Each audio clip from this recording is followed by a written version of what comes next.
ശബരിമല സ്വർണ്ണ കവർച്ചയിൽ അന്വേഷണത്തിന് കൂടുതൽ ഉദ്യോഗസ്ഥരെ വേണം എന്ന പ്രത്യേക അന്വേഷണ സംഘത്തിന്റെ ഉപഹർജിക്ക് ഹൈക്കോടതി അനുവാദം നൽകിയിരിക്കുന്നു.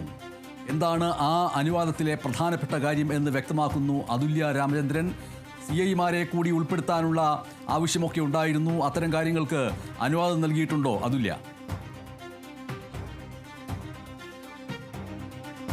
മനീഷ്, അന്വേഷണത്തിലെ കാലതാമസത്തിന് അന്വേഷണ ഉദ്യോഗസ്ഥരുടെ കുറവ് കാരണമാകുന്നുണ്ട് എന്ന് ചൂണ്ടിക്കാണിച്ചാണ് SIT ഇന്നൊരു പ്രത്യേക ഉപഹർജി ഹൈക്കോടതിക്ക് നൽകിയത്. അടിയന്തരമായി തന്നെ ഹർജി പരിഗണിച്ചുകൊണ്ട് അന്വേഷണ സംഘം വിപുലീകരിക്കാൻ അനുമതി നൽകണം എന്നാവശ്യപ്പെട്ടുകൊണ്ടായിരുന്നു ആ ഹർജി. അതിലേക്കാണ് ഇപ്പോൾ 2 ഉദ്യോഗസ്ഥരെ ഉൾപ്പെടുത്താനുള്ള അനുമതി ഹൈക്കോടതി നൽകിയിരിക്കുന്നത്. ഹൈക്കോടതിയുടെ അവധിക്കാല ബെഞ്ചാണ് ഈ ഒരു ഹർജി പരിഗണിച്ചിട്ടുള്ളത്. SIT ഇന്ന് അന്വേഷണ പുരോഗതി റിപ്പോർട്ട് കോടതിയിൽ സമർപ്പിക്കുന്നതിന് ഒപ്പമാണ് ഈ ഒരു ഉപഹർജി കൂടി സമർപ്പിച്ചിട്ടുണ്ടായിരുന്നത്. അതിൽ ഈ ഒരു കേസിന്റെ അടിയന്തര സാഹചര്യം, അതായത് അർജൻസി ഓഫ് ദ മാറ്റർ എന്ന് പറയുന്ന രീതിയിൽ അതിന്റെ അടിയന്തര ആവശ്യം പരിഗണിച്ചുകൊണ്ടാണ് ഇപ്പോൾ ഇത് പെട്ടെന്ന് തന്നെ കേസ് പരിഗണിച്ചുകൊണ്ട് അതിന് അനുമതി നൽകിയിട്ടുള്ളത്. 2 CI റാങ്കിലുള്ള ഉദ്യോഗസ്ഥരെയാണ് SIT സംഘത്തിന് വേണ്ടി അനുവദിച്ചിട്ടുള്ളത്. തിരുവനന്തപുരത്തെ ഓഫീസിലേക്കാണ് ഈ ഉദ്യോഗസ്ഥരെ നിയോഗിച്ചിട്ടുള്ളത്.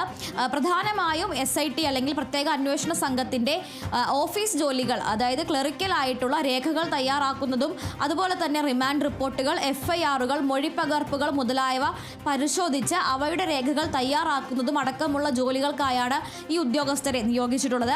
SITയുടെ നിലവിലെ ഘടന അനുസരിച്ച് അവർക്ക് കേരളത്തിനുള്ളിലും അതുപോലെ തന്നെ കേരളത്തിന് പുറത്ത് മറ്റ് സംസ്ഥാനങ്ങളിലും പോയി അന്വേഷണം നടത്തേണ്ടതുണ്ട്. മൊഴിയെടുക്കുന്നതും ചോദ്യം ചെയ്യുന്നതും അതുപോലെ തന്നെ അറസ്റ്റിന് വേണ്ടി മറ്റ് സംസ്ഥാനങ്ങളിലേക്ക് അടക്കം യാത്ര ചെയ്യേണ്ട സാഹചര്യമുണ്ട്. അതിനാൽ തന്നെ ഓഫീസ് ജോലികൾക്കും ഇത്തരത്തിൽ പുറത്തു പോയിക്കൊണ്ടുള്ള ജോലികൾക്കും അന്വേഷണത്തിന് ആവശ്യമായ ഉദ്യോഗസ്ഥരില്ല എന്നുള്ളതായിരുന്നു SIT ചൂണ്ടിക്കാണിച്ച ഒരു കാര്യം. അത് പരിഗണിച്ചുകൊണ്ടാണ് ഇപ്പോൾ ഓഫീസ് ജോലികൾക്കായി 2 CI ഉദ്യോഗസ്ഥരെ അനുവദിച്ചിട്ടുള്ളത്. ജനുവരി 5-ന് ഈ ഒരു കേസിലെ അടുത്ത അന്വേഷണ പുരോഗതി റിപ്പോർട്ട് സമർപ്പിക്കേണ്ടതുണ്ട്. അതുപോലെ തന്നെ ജനുവരി 2-ാം വാരത്തിന് ശേഷം കുറ്റപത്രവും സമർപ്പിക്കണം. അപ്പോൾ ഈ കുറ്റപത്രം സമർപ്പിക്കുന്നതിന് വേണ്ടി രേഖകൾ തയ്യാറാക്കുക, അതായത് കുറ്റപത്രത്തിന് ആവശ്യമായ രേഖകൾ തയ്യാറാക്കുക, കുറ്റപത്രത്തിന്റെ കരട് തയ്യാറാക്കുക എന്നീ ജോലികളാണ് പ്രധാനമായും SITക്ക് പൂർത്തിയാക്കാനുള്ളത്. അതിനുവേണ്ടിയാണ് ഇപ്പോൾ ഈ CI ഉദ്യോഗസ്ഥർ തിരുവനന്തപുരം ഓഫീസിൽ ജോലി ചെയ്യുക എന്നാണ് അറിയാൻ കഴിയുന്നത്. ഇതിന്റെ ഭാഗമായി ഇതുവരെയുള്ള അറസ്റ്റുകൾ, അവയുടെ FIRകൾ, മൊഴിപ്പകർപ്പുകൾ, റിമാൻഡ് റിപ്പോർട്ടുകൾ, പ്രതികളുടെ ചോദ്യം ചെയ്യലിന്റെ വിശദാംശങ്ങൾ മുതലായ രേഖകളെല്ലാം തന്നെ ഈ 2 CI ഉദ്യോഗസ്ഥർ ഇനി മുതൽ തിരുവനന്തപുരത്ത് ഓഫീസിലിരുന്ന് കൈകാര്യം ചെയ്യും എന്നുള്ളതാണ്. അതിനുശേഷം കുറ്റപത്രം തയ്യാറാക്കുക, അതോടൊപ്പം തന്നെ നിലവിൽ പ്രതികളുടെ ഇതുവരെയുള്ള റിമാൻഡിലും കസ്റ്റഡിയിലുമുള്ള പ്രതികളുടെ റിപ്പോർട്ടുകൾ, റിമാൻഡ് റിപ്പോർട്ടുകൾ തയ്യാറാക്കുക, ഇനി ജനുവരി 5-ാം തീയതി സമർപ്പിക്കാനുള്ള അന്വേഷണ പുരോഗതി റിപ്പോർട്ട് തയ്യാറാക്കുക എന്നിങ്ങനെയുള്ള ക്ലറിക്കൽ ഓഫീസ് ജോലികളാണ് ഈ 2 ഉദ്യോഗസ്ഥരും ചെയ്യുക എന്നുള്ളതാണ്. എന്തായാലും ഈ ഒരു ഉദ്യോഗസ്ഥരെ കൂടി അനുവദിച്ചു കൊടുത്തതോടുകൂടി ജനുവരി 2-ാം വാരത്തിൽ അന്വേഷണം പൂർത്തിയാക്കാൻ കഴിയും.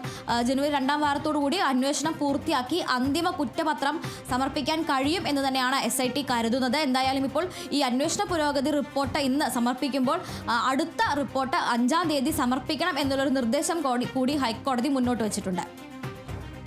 ശരി, ശബരിമല സ്വർണ്ണ കവർച്ചയിൽ അന്വേഷണത്തിന് കൂടുതൽ ഉദ്യോഗസ്ഥരെ വേണമെന്ന പ്രത്യേക അന്വേഷണ സംഘത്തിന്റെ ഉപഹർജിക്ക് ഹൈക്കോടതി അനുവാദം നൽകിയിരിക്കുന്നു. 2 CIമാരെ കൂടി ഉൾപ്പെടുത്താനാണ് അനുവാദം നൽകിയിരിക്കുന്നത്. വിവരങ്ങൾ നൽകുകയായിരുന്നു അതുല്യ രാമചന്ദ്രൻ.